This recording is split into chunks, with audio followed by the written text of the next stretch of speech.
Tala falava I le nei sa Lulu ai o Tala lau le Geopolinesia.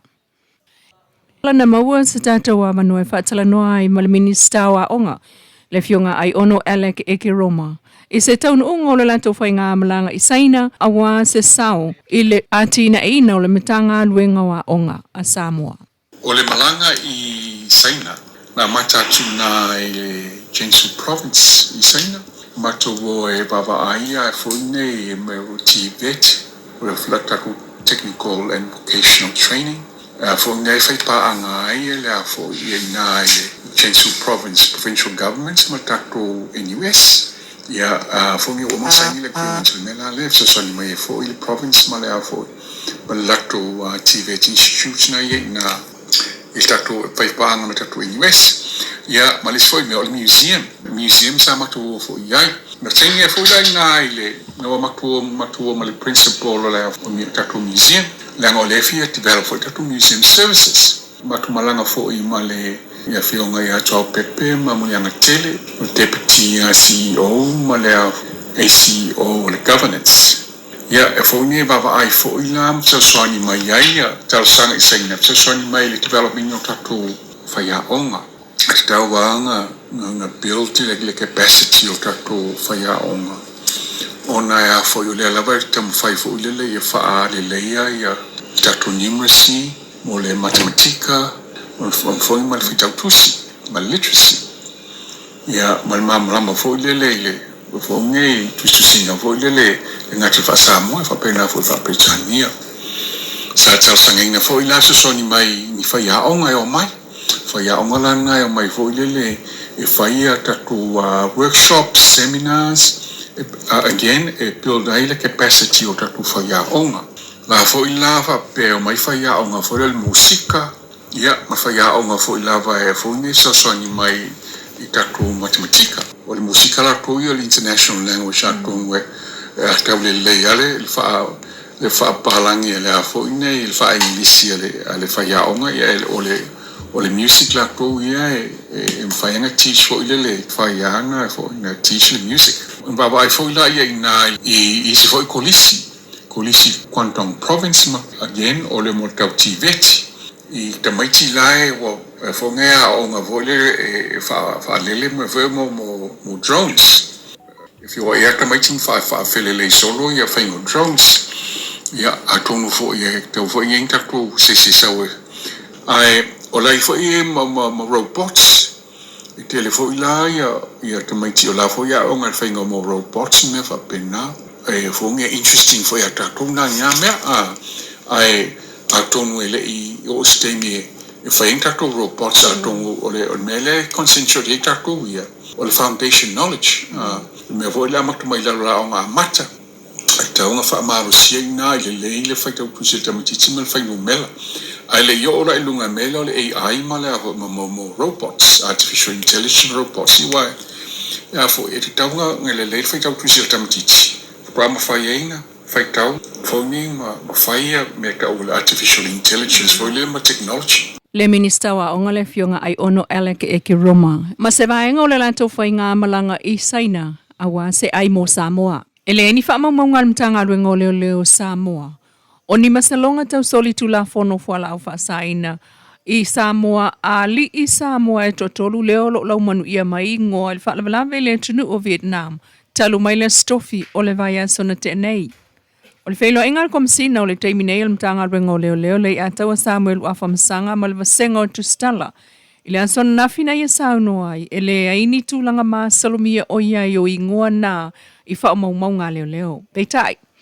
Wala tō ngā lue whata sei nei malo fiso leo le malo Australia e wā ili wha mtalanga o salalau whalau I tele mai I le a awhia o ingoa o niali I Samoa I le tunu uleo Vietnami. Ma e o mai ana nafi, e le aini tala mautu, po ni wha maunga o wha mao nia wa maua, e le ofiso leo a Samoa.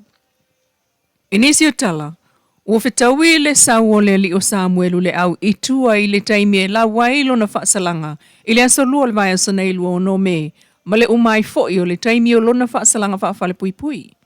O Samuelu malona faltua ia si vai, o la whaasalanga I mōlianga whaamao nia, a leo whaasanga iai, e whaafale pui pui uma I la ua, peitai, na iyo e ina e leitua leo ma leitua te o se sala tala whianga i mo la ua. Ai ole fina ngalo fo ile na ole fionga le whaamsino tala sa ato sa anga. O a fianga mai le social media i le te tauna tu umamaina. Ole ngayo inga sa whaatino e o. O whaaleanga i le taule leia o leisi. O Samuela i titi.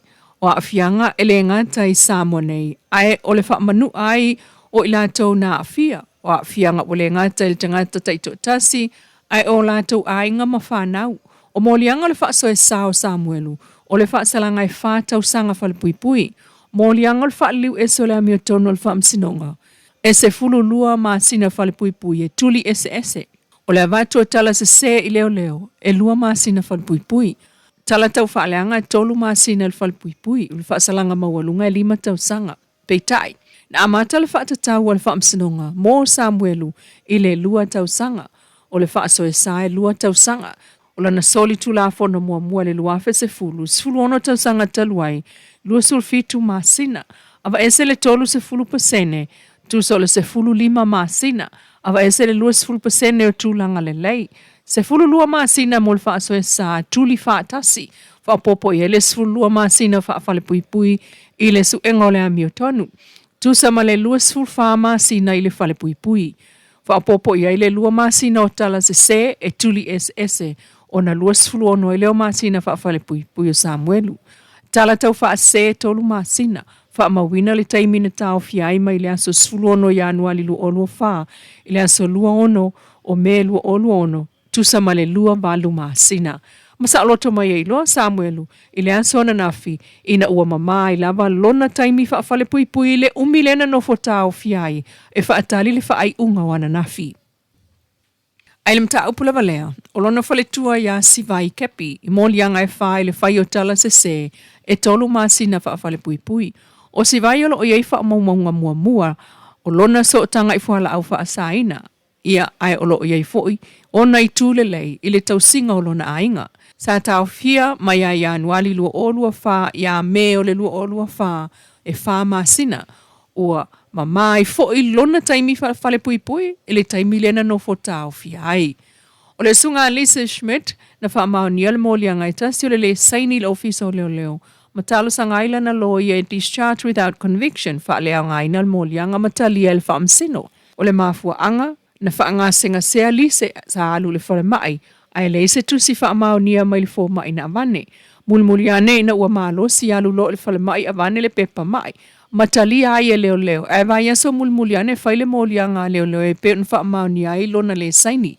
Peitai, ua talia le whaamsino i tūle lei umol tamai ta e pe un avatuai whaamauninga e whaife au, ta uai le lei, o le whaamaoni, e mana o e whasosoani tangata, sa awai ngā ruenga whaamisionale, ua tau fiala na onga ono le mta upule nei.